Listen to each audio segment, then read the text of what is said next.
इससे पहले वाली क्लास में हमने एक सेंटेंस पढ़ा था, लेकिन लाइट बंद होने की वजह से वो ब्रेक हो गया था। वापिस हम पढ़ते हैं उसी को, एक बार देख लेते उसको वापिस से। ये पढ़ लिया था हमने, ये भी हो गया था हमारा, ये भी हो गया था, ये भी हो गया था, हाँ ये भी हो गया था। चलते जाएं आगे। हाँ ये बाकी था, ये वाला, इस वाले सेंटेंस को हमको पढ़ना था। आइए देखते हैं, इसको पढ़ते हैं।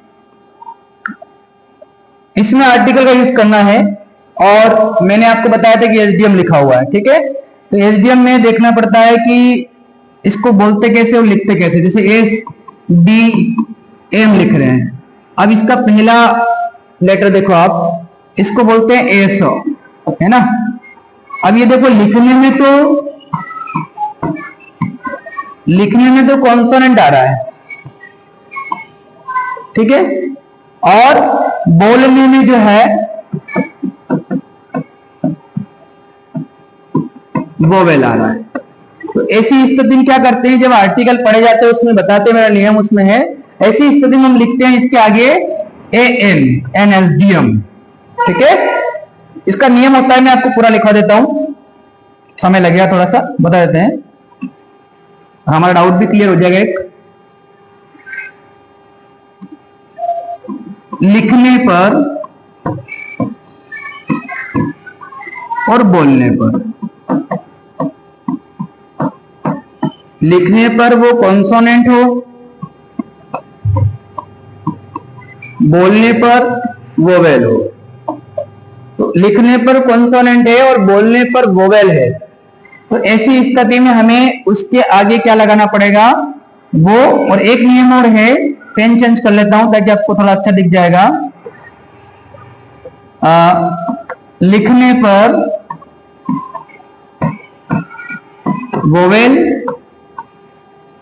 बोलने पर कॉन्सोनेंट। तो इन दोनों का आपको पता होना चाहिए कि जब हम लिख रहे हैं तो क्या आएगा, बोल रहे हैं तो क्या आएगा। इसी प्रकार इसका भी आएगा, लिखने पर वो कॉन्सोनेंट होगा और बोलने पर वोवेल होगा। तो उसके जगह हमको जैसे एक वर्ड लिख देता, मैं यहाँ पे लिख रहा हूं मैं ऑनेस्ट, है ना, ये ऑनेस्ट लिखा। अब इसको लिखने पर तो हम क्या लिख रहे हैं, कॉन्सोनेंट है, बोलने पर क्या लिख रहे हैं, इसको वोवेल बोल रहे हैं, इसको क्या बोलते हैं, ऑनेस्ट पढ़ते हैं। क्या पढ़ते हैं, ऑनेस्ट, है ना। तो इसकी आगे आएगा ए एन। इसी प्रकार इसका नीचे वाले का देखते हैं कि लिखने पर क्या हो रहा है, वो लिखने पर तो हो रहा है आपके वोवेल और बोलने पर हो रहा है कॉन्सोनेंट, यानी कि ऐसी जगह हम यूज करेंगे ए का। जैसे देखिए जरा, ये वन, इसके आगे लिखेंगे हम ए वन। आपको ये दो वर्ड याद रखने पड़ेंगे, ए वन और एन ऑनेस्ट, ताकि आपको इस प्रकार के जितने भी सेंटेंस आएंगे ना उसको क्लियर कर पाएंगे। अब यहाँ बेटा देखो एसडीएम लिखा हुआ है, तो एसडीएम जो है शुरू का इसे हो रहा है एसडीएम, ए से शुरू हो रहा है। क्या स्थिति बन रही है, लिखने पर हम क्या लिख रहे हैं, कॉन्सोनेंट, बिल्कुल सही है। बोलने पर क्या बोल रहे हैं, वोवेल। तो ये सेम स्थिति बन रही है क्या, बिल्कुल बन रही है ना। तो इसकी जगह इसलिए क्या आएगा, ए एन आएगा, यानी कि अपना आंसर क्या हो जाएगा, ए एन। आगे बढ़ेंगे। It was dark so I blanks a torch with me, है ना। अब ये टेंस का है, ठीक है, ये टेंस लिया गया। अब टेंस से ध्यान रखना कि जितने भी टेंस होते हैं वो विदाउट हेल्पिंग वर्ब के नहीं होते हैं, तो हमें इसमें हेल्पिंग वर्ब देख के ही पता लगेगा कि कौन सा टेंस का है। तो देखो बेटा यहाँ पे वॉज लग रहा है, अब वॉज और वर ये कौन से टेंस में आते हैं, ये पास्ट में आते हैं, और पास्ट में आते तो अपने को पता हो जाना चाहिए कि पास्ट में है, लेकिन ये वाला भाग पास्ट का है तो सेकंड वाला भाग भी पास्ट में ही जाएगा।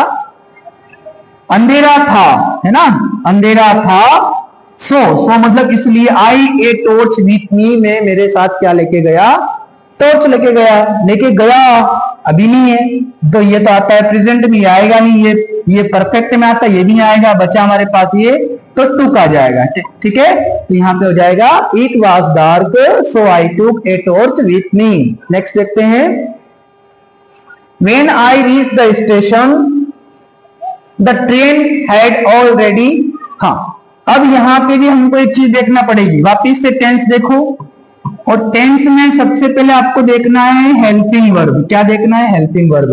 इसमें हेल्पिंग वर्ब क्या है, इसमें हेल्पिंग वर्ब एक तो ये बता रही हैड, हैड आता है आपका पास्ट परफेक्ट में, है ना, पास्ट परफेक्ट में आता है।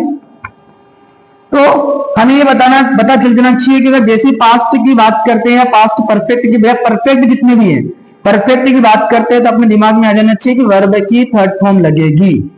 अब यहाँ पे हम देखते हैं लीव आ रहा है, ये तो कोई सेकंड फॉर्म भी नहीं है, फर्स्ट फॉर्म भी नहीं है, हाँ सॉरी फर्स्ट फॉर्म जरूर है। और लीव्स, लीव्स भी जो है ये प्रेजेंट में आती है क्योंकि एस या एस लग रहा। अब बची है लेफ्ट, तो लीव, लेफ्ट और लेफ्ट, ये तीनों फॉर्म होती है, इसलिए ये वाली फॉर्म हमारा करेक्ट आंसर रहेगा। मैं आपको इरेज करके बताता हूं कौन सा आंसर करेक्ट रहेगा।